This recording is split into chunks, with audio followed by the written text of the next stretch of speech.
বাঙালির রান্নাঘরে ইলিশের মতো চিংড়ির কদরও কিন্তু অনেকখানি।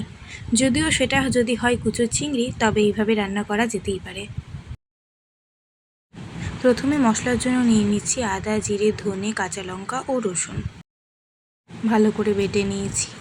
এরপর কড়াইতে তেল গরম করে আমি কিন্তু চিংড়ি মাছগুলো এরকম করে মাথা বাদ দিয়ে ফ্রেশ করে কেটে ধুয়ে নুন হলুদ মাখিয়ে রেখেছিলাম।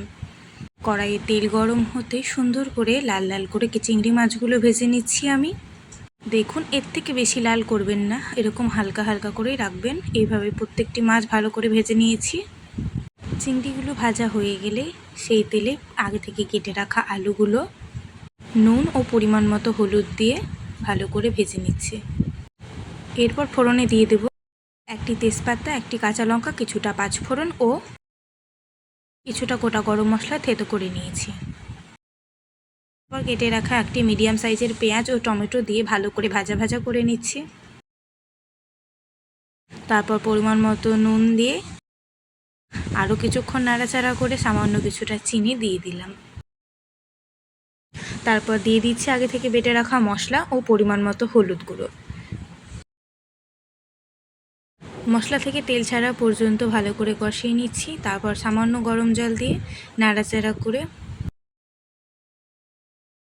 আগে থেকে ভেজে রাখা আলুগুলো দিয়ে আরও কিছুক্ষণ নাড়াচাড়া করে ঝোলের জলে জাল করে নেব। আমি রান্নাটা ঢাকনা চাপা দিয়ে করছি। কিছুক্ষণ পর ঢাকনা খুলে ওপর থেকে মাছগুলো দিয়ে আবার ঢাকনা চাপা দিয়ে কিছুক্ষণ রান্না করে নেব। এরপর আলুগুলো সুসিদ্ধ হয়ে যাওয়া পর্যন্ত আমি রান্না করে নিচ্ছি। আপনারা যদি ঝোল খেতে চান তাহলে একটু ঝোল বেশি রাখবেন। আমি গামাখাই রেখেছি এখানে ঝোলটা। দেখুন, এরকমভাবে যখন আলুগুলো সিদ্ধ হয়ে যাবে তখনই নামিয়ে নিতে হবে। এরপর ওপর থেকে আপনারা ঘি, গরম মশলা, মিট মশলা, যে কোনো মশলা অ্যাড করতে পারেন। আমি যেহেতু গোটা গরম মশলা ফোড়নে দিয়েছিলাম, সেহেতু আমি এখানে আর কিছুই অ্যাড করলাম না, সামান্য ঘি দিয়েই নামাচ্ছি।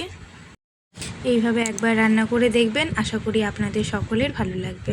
আর কেমন লাগছে আপনাদের সেটা আমাদের অবশ্যই কমেন্ট করে জানাবেন। নমস্কার।